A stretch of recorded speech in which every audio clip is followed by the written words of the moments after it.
नमस्ते दोस्तों, मेरा नाम है शुभम और आपका स्वागत है हिस्ट्री ऑफ थिंग्स में। हिस्ट्री ऑफ थिंग्स में आज हम लोग बात करने वाले हैं एक ऐसे व्यक्ति के विषय में जिसके विषय में सहज ही यह कहा जा सकता है कि ना भूतो ना भविष्यति। जी हां दोस्तों, एक ऐसा व्यक्ति जिसने कभी कोई ब्यूरोक्रेटिक पोस्ट होल्ड नहीं की, कोई पॉलिटिकल पोस्ट होल्ड नहीं की, ना ही कोई कॉर्पोरेट में बड़े पद पर वो थे। उसके बाद भी आज भारत के अंदर करोड़ों युवाओं के वो आदर्श बने हुए हैं। जी हां दोस्तों, मैं बात कर रहा हूं एक ऐसे व्यक्ति के विषय में जो व्यक्ति अपने सहज स्वभाव और सहज जीवन के विषय में जाना जाता है। मैं बात कर रहा हूं एक ऐसे व्यक्ति के विषय में जिसने शायद ही कोई जिला भारत का ऐसा हो जिसके अंदर भ्रमण ना किया हो। मैं बात कर रहा हूं एक ऐसे व्यक्ति के विषय में जिसने 50,000 से ज्यादा लेक्चर्स पूरे भारत में घूम कर दिए और भारत को जगाने में उसका एक महत्वपूर्ण योगदान रहा। जी हां दोस्तों, मैं समय व्यर्थ ना करते हुए उनका नाम आपको बताता हूं। उस व्यक्ति का नाम है राजीव दीक्षित। जी हां दोस्तों, राजीव दीक्षित एक ऐसे अनसंग वॉरियर है, अनसंग हीरो हैं जिनके विषय में बहुत कम लोग जानते हैं। अनफॉर्चुनेटली बहुत सारे लोगों को यह नहीं पता कि उस व्यक्ति का कितना बड़ा कंट्रीब्यूशन इस देश के लिए, स्वदेशी आंदोलन के लिए है। तो दोस्तों, इस वीडियो के अंदर ये सब कुछ हम आपको बताने वाले हैं कि राजीव दीक्षित जी कौन थे, राजीव दीक्षित जी का जीवन कैसा रहा, उनके जीवन की कुछ घटनाएं क्या हैं तथा उनकी मृत्यु के पीछे क्या रहस्य है। तो इस वीडियो को दोस्तों अंत तक देखिएगा ताकि इस वीडियो के अंदर आप राजीव दीक्षित जी के अनकहे पहलुओं के बारे में जान सकें। राजीव दीक्षित जी के विषय में जानने के लिए हम लोग शुरुआत करते हैं उनके प्रारंभिक जीवन से। 30 नवंबर 1967 को उनका जन्म उत्तर प्रदेश के अंदर हुआ। उत्तर प्रदेश के अंदर बहुत ही साधारण परिवार के अंदर एक छोटे कस्बे में जन्म उनका हुआ। इसके कारण बहुत ही सादगी से उन्होंने अपना जीवन जीना शुरू किया और बचपन से ही उन्होंने आसपास के वातावरण में गरीबी और बहुत सारी भारत की समस्याएं देखी थी, जिससे कि उनका मन विचलित भी हुआ और वो उन्हें सॉल्व करने के विषय में बचपन से ही सोचने लगे। बड़े होने के बाद इलाहाबाद यूनिवर्सिटी के अंदर इंजीनियरिंग में उन्होंने एडमिशन लिया। इसके बाद दोस्तों इलाहाबाद यूनिवर्सिटी से उन्होंने अपनी इंजीनियरिंग की पढ़ाई शुरू की। इंजीनियरिंग में भी वो बहुत ही ब्रिलियंट थे। जिस तरह से वो अपने स्कूल में रहे थे, हमेशा वो चीजों के प्रति जिज्ञासु रहते थे तथा चीजों को अधिक से अधिक जानने का प्रयास करते थे। उसी समय वो काफी सारे साइंटिस्टों के ग्रुप्स वगैरह से भी जुड़े और कहा जाता है कि उन्होंने एक बार एक पेपर प्रेजेंट किया। उस पेपर को प्रेजेंट करते समय एक फ्रांस के व्यक्ति ने उनसे कहा कि आप अपना पेपर अंग्रेजी में क्यों प्रेजेंट कर रहे हैं जबकि आपकी अपनी मातृभाषा भी है। उससे उन्हें बहुत शर्म आई और उन्होंने निश्चय किया कि इसके बाद से मैं अपनी मातृभाषा के अंदर ही अपना पेपर प्रेजेंट करूंगा और अपनी सारी शोध कार्य करूंगा। उसके बाद वो काफी दिनों तक कार्य करते रहे। साथ में आजादी बचाओ आंदोलन से भी बनवारी लाल शर्मा जी के माध्यम से जुड़े रहे और मल्टीनेशनल कंपनियों के बारे में बनवारी लाल शर्मा जी के साथ रहते हुए ही उनको पता चला। उन्होंने मल्टीनेशनल कंपनियों के मकड़ जाल के विषय में जाना, कैसे मल्टीनेशनल कंपनियां देश को लूट रही हैं, कैसे ईस्ट इंडिया कंपनी भारत में आई थी और उसने लूटा था। उन चीजों से उन्होंने रिलेट किया और इसके ऊपर व्याख्यान करने शुरू किए। लेकिन दोस्तों, उनका दिल किस समय परिवर्तन हुआ, हृदय किस समय बदला, ये मैं आपको बताना चाहता हूं जब भोपाल गैस ट्रेजेडी हुई। जी हां दोस्तों, भोपाल गैस ट्रेजेडी हम सभी जानते हैं कि वॉरेन एंडरसन के समय में हुई थी और उसके कारण उनकी जान भोपाल के अंदर चली गई थी। उस समय राजीव दीक्षित जी वहां गए और उन्होंने जब लाशें देखी तो उससे उनके दिल को झंझोर कर रख दिया और उस समय राजीव दीक्षित जी ने निश्चय किया कि इन मल्टीनेशनल्स को किसी तरह से भारत में रोकना पड़ेगा। उस समय उन्होंने भोपाल गैस ट्रेजेडी की ना सिर्फ FIR करी बल्कि उसके बारे में काफी रिसर्च कर कई जगहों पर पब्लिश भी किया और कई जगहों पर उसके विषय में व्याख्यान भी दिए। भोपाल गैस ट्रेजेडी के बाद दोस्तों उन्होंने आजादी बचाओ आंदोलन के साथ अपने कार्य को और ज्यादा सक्रिय कर दिया तथा अपनी पढ़ाई वगैरह सब कुछ उन्होंने बीच में ही छोड़कर इन चीजों में वो लग गए और इन चीजों में अपना पूरा जीवन दे दिया। अपनी जॉब भी उन्होंने छोड़ दी और इन चीजों में ही जीवन समर्पित कर व्याख्यान देने लगे। इसी तरह से दोस्तों एक प्रकरण आता है जिस समय डंकल ड्राफ्ट WTO द्वारा भारत पर इम्पोज किया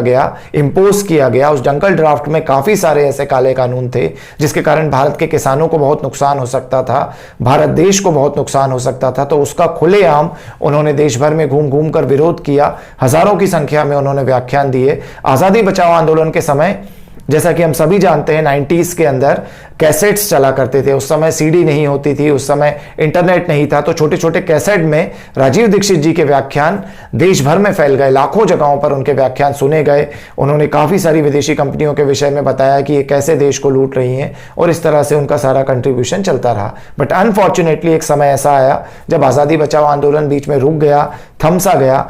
उस समय राजीव दीक्षित जी ने उससे ब्रेक लिया और ब्रेक लेने के बाद 97 के अंदर उनकी मुलाकात एक ऐसे व्यक्ति से हुई जिस व्यक्ति ने उनके जीवन को बदल दिया। जी हां दोस्तों, ये व्यक्ति थे प्रोफेसर धर्मपाल। धर्मपाल जी बहुत बड़े गांधीवादी थे, गांधीयन थे। और धर्मपाल जी ने असल में, उनकी स्टोरी मैं आपको बताना चाहूंगा सिर्फ 1 मिनट के अंदर कि धर्मपाल जी इतने ज्ञानी कैसे बने। धर्मपाल जी असल में गांधी जी के साथ काफी सालों तक रहे थे और जब देश आजाद हो गया तो उन्होंने गांधी जी से बोला कि अब देश आजाद हो गया है, अब हमें क्या करना चाहिए। तो गांधी जी ने उनसे कहा कि गोलमेज सम्मेलन में एक बार अंग्रेजों ने मेरी बहुत बेइज्जती की थी। तो धर्मपाल जी ने पूछा क्यों? तो उन्होंने कहा कि मैंने ये कह दिया था कि प्राचीन भारत में बहुत सारी चीजें थी, भारत बहुत महान था। तो अंग्रेजों ने कहा यदि महान था तो उसके दस्तावेज कहां हैं? तो उस समय तो मैंने जस्टिफाई कर दिया, लेकिन गांधी जी ने कहा कि वो कसक मेरे मन में अब भी है। तो तुम जाओ, अंग्रेजों ने 2 तरह के इतिहास लिखे हैं, एक वो जो वो कॉलोनाइज्ड कंट्री यानी कि गुलाम बनाए हुए नेशंस को पढ़ा रहे हैं, और दूसरा वो जो वो अपने देश को पढ़ा रहे हैं। जो वो अपने देश को जो इतिहास पढ़ा रहे हैं उसमें सच पढ़ाते हैं कॉलोनाइज्ड कंट्रीज के विषय में। तो उनके पार्लियामेंट के बहुत सारे डिबेट्स हैं, उनके बहुत सारे दस्तावेज हैं, प्राचीन दस्तावेज हैं जिनमें उन्होंने चर्चाएं की हैं इंडिया के बारे में। तो जाओ इंडिया हाउस लाइब्रेरी में लंदन के अंदर और वहां से वो दस्तावेज कलेक्ट करके लाओ और भारत को बताओ। तो जब धर्मपाल जी वहां गए तब तक फिर गांधी जी की डेथ हो गई थी। धर्मपाल जी ने वहां जाकर उन दस्तावेजों को खंगालना शुरू किया और दोस्तों इस लेवल तक धर्मपाल जी उस काम में डूब गए कि जब उनको वहां की लाइब्रेरी के अंदर एंट्री नहीं मिली तो वहां की लाइब्रेरियन एक जर्मन महिला थी, उनसे उन्होंने शादी कर ली और शादी करने के बाद उस लाइब्रेरी के अंदर एंट्री करी और सारे के सारे दस्तावेज, क्योंकि अंग्रेजों ने फोटोकॉपी नहीं करवाना अलाउ किया था, तो अपने हाथों से नोट कर हजारों में किताबों को वो वहां से लेकर आए। उसके बाद भारत के अंदर उन्होंने काफी सारा स्वदेशी भारत को बढ़ाने में काम किया और उन डॉक्यूमेंट्स के ऊपर काफी सारी किताबें लिखी, जैसे कि एजुकेशन सिस्टम के ऊपर आप जानते हैं एक बहुत अच्छी पुस्तक है अ ब्यूटीफुल ट्री। इसके अंदर उन्होंने बताया है कि प्राचीन भारत में ही नहीं बल्कि अंग्रेजों के समय तक गुरुकुल में महिलाएं और शूद्रों को पढ़ाया जाता था और उनकी संख्या जो आज के अपर कास्ट है उनसे ज्यादा होती थी। तो इस तरह से अंग्रेजों का मिथ उन्होंने तोड़ा है। ऐसे कई सारी भारत का क्या प्राचीन साइंस एंड टेक्नोलॉजी था, चित्त मानस और काल क्या था, ऐसी कई किताबें धर्मपाल जी ने लिखी थी। तो धर्मपाल जी राजीव दीक्षित जी के गुरु बनते हैं सेवाग्राम वर्धा में और वो दोनों मिलकर वहां पर पढ़ाई शुरू करते हैं। तो राजीव दीक्षित जी से धर्मपाल जी कहते हैं कि तुमने थोड़ा बहुत मल्टीनेशनल के विषय में पढ़ा है लेकिन अभी भी तुम्हें भारत की समझ नहीं है, तथा भारत की समझ क्या तुम्हें भारत का सही इतिहास भी नहीं पता है। तो धर्मपाल जी ऐसा कहकर उन्हें अपने पास बुलाते हैं। फिर गांधी आश्रम में बैठकर राजीव दीक्षित जी धर्मपाल जी से सीखना शुरू करते हैं। तो 97 से 99 के पीरियड के बीच में 2 साल वो व्याख्यानों से थोड़ा सा मुक्त होकर धर्मपाल जी से दस्तावेज लेते हैं तथा ना सिर्फ भारत के विषय में अध्ययन करते हैं बल्कि अंग्रेजों ने भारत को कैसे लूटा तथा अंग्रेजों के षड्यंत्र आज भी कैसे चल रहे हैं, कौन कौन से काले कानून अंग्रेजों ने बनाए, मैकॉले की शिक्षा पद्धति क्या थी, इन सभी चीजों के विषय में पढ़ा। उसके बाद दोस्तों राजीव दीक्षित जी की मुलाकात होती है रामदेव बाबा से। जी हाँ दोस्तों, रामदेव बाबा से 2000 सन के शुरुआत में राजीव दीक्षित जी मिलते हैं और उन दोनों के बीच में कई वर्षों तक कई सारी चर्चाएं चलती हैं। उसी बीच में रामदेव बाबा भी जी टीवी पर आते हैं और बाकी चैनल्स पर आकर योगा करवाना शुरू करते हैं। पतंजलि का गठन होता है, पतंजलि क्रिएट हो जाता है। लेकिन रामदेव बाबा के मन में भी एक कसक रहती है कि मुझे भारत के लिए कुछ करना है।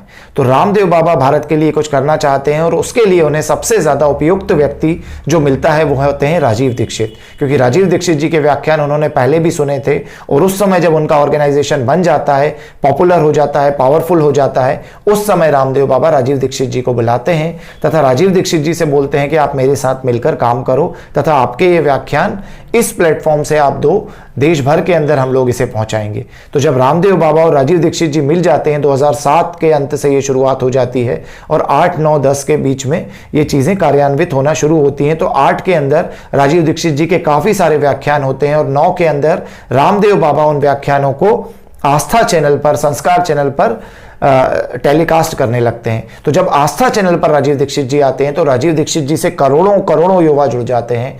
पहली बार भारत के अंदर इतनी आसान भाषा में कोई स्वदेशी को समझा रहा था, डेटा के साथ, मल्टीनेशनल कंपनियों के डेटा के साथ, साथ में मैकॉले की शिक्षा पद्धति कैसे थी, कैसे देश को अंग्रेजों ने लूटा, कौन से फॉरेस्ट अधिनियम के कारण आज हमारे आदिवासी पीछे हैं, कौन से कानून के कारण हमारे देश में वुमेन्स को पिछड़ा समझा जा रहा है या आदिवासियों की लड़ाई हो रही है या दलितों की लड़ाई हो रही है। एक एक बात, यहां तक कि डिमोनेटाइजेशन की बात, ब्लैक मनी की बात भी उस समय राजीव दीक्षित जी ने कर दी थी। स्विस बैंक में पड़े हुए धन की बात भी कर दी थी। काफ़ी सारे नेताओं की भी सच्चाई उजागर कर दी थी। काफ़ी सारी मल्टीनेशनल्स की सच्चाई उजागर कर दी थी। और उसी समय जनवरी के अंदर 2009 में भारत स्वाभिमान ट्रस्ट का गठन होता है और भारत स्वाभिमान ट्रस्ट के सेक्रेटरी के तौर पर रामदेव बाबा राजीव दीक्षित जी को चुनते हैं। राजीव दीक्षित जी के हजारों व्याख्यान देश भर में होने लगते हैं। आस्था संस्कार पर भी वो पॉपुलर होने लगते हैं। उस समय राजीव दीक्षित जी मैकॉले पर, अंग्रेजों पर, कई चीजों पर बोलते हैं। इसके अलावा राजीव दीक्षित जी ने अष्टांग हृदयम और ये सारी चीजें भी पढ़ी थी। तो नाड़ी विज्ञान और आयुर्वेद के ऊपर भी उनके कई सारे लेक्चर्स चेन्नई में, तमिलनाडु में, कई जगहों पर, केरला के अंदर और बहुत सी जगहों पर होते हैं। तो देश भर में शायद ही कोई ऐसा स्थान रहा हो जहां पर राजीव भाई ने आयुर्वेद पर या देश के फेवर में कोई व्याख्यान ना दिया हो। तो इस तरह से राजीव भाई व्याख्यान देने लगते हैं। राजीव भाई के नाम से वो प्रसिद्ध हो जाते हैं। बहुत सारे लड़के उस समय दोस्तों घर छोड़कर, नौकरी छोड़कर राजीव भाई के साथ जुड़ गए थे कि अब देश बदलेगा और ये व्यक्ति देश को बदलेगा। तो उस समय दोस्तों भ्रष्टाचार उन्मूलन एक आंदोलन होता है दिल्ली के अंदर। उस दिल्ली के आंदोलन में भी कहा जाता है कि राजीव दीक्षित जी की महत्वपूर्ण भूमिका है। आप सभी लोग जानते हैं कि रामदेव बाबा का आंदोलन हुआ था, अन्ना हजारे का उसके बाद हुआ था, लेकिन रामदेव बाबा के भी पहले एक भ्रष्टाचार उन्मूलन रैली हुई थी जिसके अंदर बहुत सारे लोग इकट्ठे हुए थे। जिसके अंदर आप लोग जानते हैं किरण बेदी थी, राजीव दीक्षित जी थे, उसके अंदर सुब्रमण्यम स्वामी थे, केजरीवाल अन्ना भी उसमें थे और बहुत से फेमस लोग उसके अंदर आए थे और उन्होंने भ्रष्टाचार के खिलाफ आवाज़ उठाई थी। 2G स्पेक्ट्रम, कॉमनवेल्थ के खिलाफ, काला धन लाने के लिए, शिक्षा नीति में परिवर्तन के लिए उस समय ये सारा का सारा हुआ था। उसी समय दोस्तों बहुत सारे लोगों के दिमाग के अंदर, नज़रों के अंदर राजीव दीक्षित जी खटक गए, क्योंकि सभी जानते थे कि रामदेव बाबा आंदोलन के अंदर दिख रहे हैं, चेहरा है, लेकिन उनके पीछे जो दिमाग चल रहा है वो राजीव दीक्षित का है।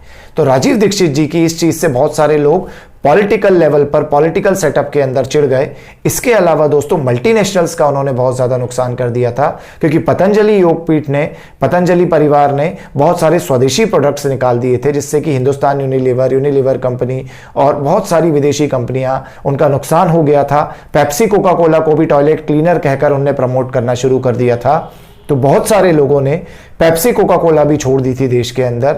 उसके अलावा मैकॉले शिक्षा पद्धति को चेंज करने की वो बात कर रहे थे, WTO को वो चैलेंज करने की बात कर रहे थे, भारत को स्वदेशी आधार पर खड़ा करने की वो बात कर रहे थे। इन सभी चीज़ों से बहुत सारे मल्टीनेशनल्स और बहुत सारे विदेशों में बैठे लोग भी उनसे नाराज़ होने लगे थे, क्योंकि उनका प्रभाव इतना बढ़ रहा था कि लोग उनको मानने लगे थे और उनकी बातों को अप्लाई करने लगे थे। ऐसे समय में दोस्तों जब राजीव दीक्षित जी व्याख्यान देते हुए देश भर के अंदर घूम रहे थे, उसी समय छत्तीसगढ़ के अंदर वो भिलाई में एक व्याख्यान देने के लिए गए और व्याख्यान उन्होंने दिया। व्याख्यान के समय यदि आप उस अंतिम व्याख्यान को देखेंगे तो उनको अचानक से कुछ असहजता महसूस होने लगी, कुछ खुजाल सी चलने लगी और वो व्याख्यान में ही वो थोड़े से असहज नजर आ रहे हैं।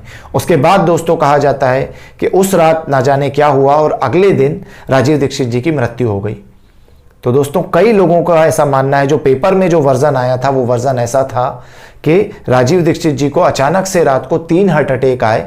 जो वो व्यक्ति जिसको पहले कभी कोई अटैक नहीं आया था, बीमारी नहीं थी, उसको अचानक से 3 हार्ट अटैक आते हैं और 3 हार्ट अटैक आने के बाद उसकी मृत्यु हो जाती। लेकिन कई सारे प्रत्यक्षदर्शियों का ऐसा कहना है कि उस समय राजीव दीक्षित जी की बॉडी नीली पड़ गई थी। राजीव भाई कभी अपना मोबाइल स्विच ऑफ नहीं करते, लेकिन उस रात उनका मोबाइल स्विच ऑफ था।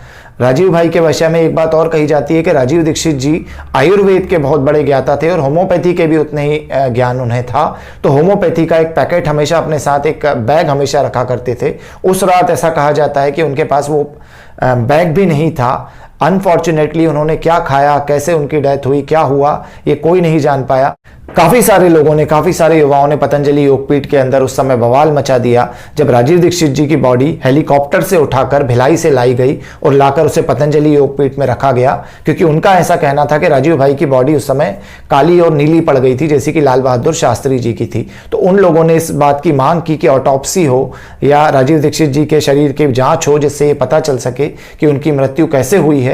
लेकिन अगले ही दिन दोस्तों उनकी बॉडी को जला दिया गया और जलाने के साथ साथ ही इस वाली थ्योरी का कंफ्यूजन बाकी रह गया कि उनकी डेथ कैसे हुई, हार्ट अटैक से हुई या जहर देने से हुई या किसी ने उन्हें मार डाला। ये सारी की सारी थ्योरीज उनकी बॉडी के साथ ही चली गई और आज भी इसीलिए ये कंट्रोवर्सी है, ये कॉन्स्पिरेसी थ्योरीज भी कही जाती हैं। कई लोगों ने इसके लिए रामदेव बाबा पर भी इल्ज़ाम लगाए, कई लोगों ने रामदेव बाबा के सहयोगियों पर भी इल्ज़ाम लगाए, लेकिन कई सारे लोग ऐसा मानते हैं कि हो सकता है वो हार्ट अटैक ही हो। लेकिन आज भी इसका कोई सच हमारे पास नहीं है। सुप्रीम कोर्ट में भी इसके बारे में केस किया गया, लेकिन वहां भी कुछ नहीं निकल कर आया। तो आज तक ये एक कॉन्स्पिरेसी है या एक कंट्रोवर्सी है कि राजीव दीक्षित जी की मृत्यु कैसे हुई। और उनके दुश्मन भी दोस्तों इतने थे कि मल्टीनेशनल्स के अंदर भी थे, पॉलिटिशियंस में भी थे।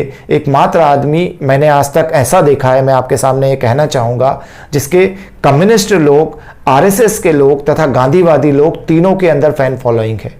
आरएसएस के लोग भी उनकी तारीफ करते हैं, जो राइट विंग कही जाती है इंडिया में, लेफ्ट विंग कही जाने वाले कम्युनिस्ट लोग भी उनकी तारीफ करते हैं, तथा गांधीवादी लोग भी, क्योंकि वो धर्मपाल जी के शिष्य थे, वो भी उनकी तारीफ करते हैं। तो इसलिए उस व्यक्ति का जितना सम्मान आज है देश भर के अंदर, वो सम्मान शायद ही किसी व्यक्ति का आज हो, क्योंकि सब लोग किसी ना किसी सेक्ट से बंधे हुए हैं। बहुत कम लोग ऐसे भारत के अंदर या दुनिया के अंदर होते हैं जिनको सभी सेक्ट सम्मान देते हैं। और उनकी मृत्यु के बाद ये कहा जाना चाहिए कि राजीव भाई और ज्यादा पॉपुलर हो गए। कई लोगों ने, क्योंकि वो इंटरनेट युग आ गया था, उनके वीडियोस को रिकॉर्ड कर लिया और रिकॉर्ड करके यूट्यूब पर फैला दिया। और दोस्तों राजीव दीक्षित जी ने अपने खुद के वीडियो के अंदर ये कहा था कि मेरे नॉलेज के ऊपर, मेरे ज्ञान के ऊपर, मेरे वीडियोस के ऊपर कभी किसी का कोई कॉपीराइट नहीं होना चाहिए। तो उनका कोई कॉपीराइट नहीं है। उनके ज्ञान को बहुत सारे लोग अपने अपने स्तर पर प्रयोग कर रहे हैं। बहुत सारे लोग उनके बारे में नेगेटिव चीज़ें भी आज फैलाने की कोशिश कर रहे हैं। उन लोगों का खुद का कोई कंट्रीब्यूशन इस देश के लिए नहीं है। उन्होंने कभी कोई धूल नहीं फाकी भारत के अंदर, कभी 7 लाख गाँव के अंदर नहीं घूमे, कभी 700 जिलों के अंदर नहीं घूमे। वो लोग राजीव दीक्षित जी को बदनाम कर खुद फेमस होने का प्रयास कर रहे हैं। लेकिन उन लोगों को ये देखना चाहिए कि उनका खुद का कितना कंट्रीब्यूशन इस देश के लिए है और राजीव दीक्षित का कितना है। राजीव दीक्षित जी चूंकि सभी के सामने व्याख्यान देते थे और सामने बोलते समय व्याख्यान में कई बार गलतियां हो जाती हैं, तो कई बार कुछ व्याख्यानों के अंदर 1 या 2 आंकड़े गलत होने के कारण लोग उनको कोट कर राजीव दीक्षित जी को झूठा साबित करने की कोशिश करते हैं। लेकिन इसके पीछे बहुत से लोगों का ऐसा मानना है कि वही पॉलिटिशियन और मल्टीनेशनल्स हैं जो राजीव दीक्षित को बदनाम करना चाहते हैं, ताकि राजीव दीक्षित का स्वदेशी वाला वो विचार देश में फैल ना सके। लेकिन जितने लोग उन्हें बदनाम कर रहे हैं, उससे दुगने करोड़ों लोग उनके आज फॉलोअर्स हैं। और सारे इसके सारे लोग, चाहे गौ आधारित कृषि हो, चाहे आयुर्वेद की बात हो, चाहे मैकॉले शिक्षा को नकारना हो, या भारत में स्वदेशी तकनीक से बनाए हुए हथियार हो, या स्वदेशी के प्रोडक्ट अपनाना हो, इन चीजों में राजीव दीक्षित जी को मानते हैं। और राजीव दीक्षित जी के करोड़ों फॉलोअर्स दिन पर दिन देश के अंदर बढ़ते जा रहे हैं।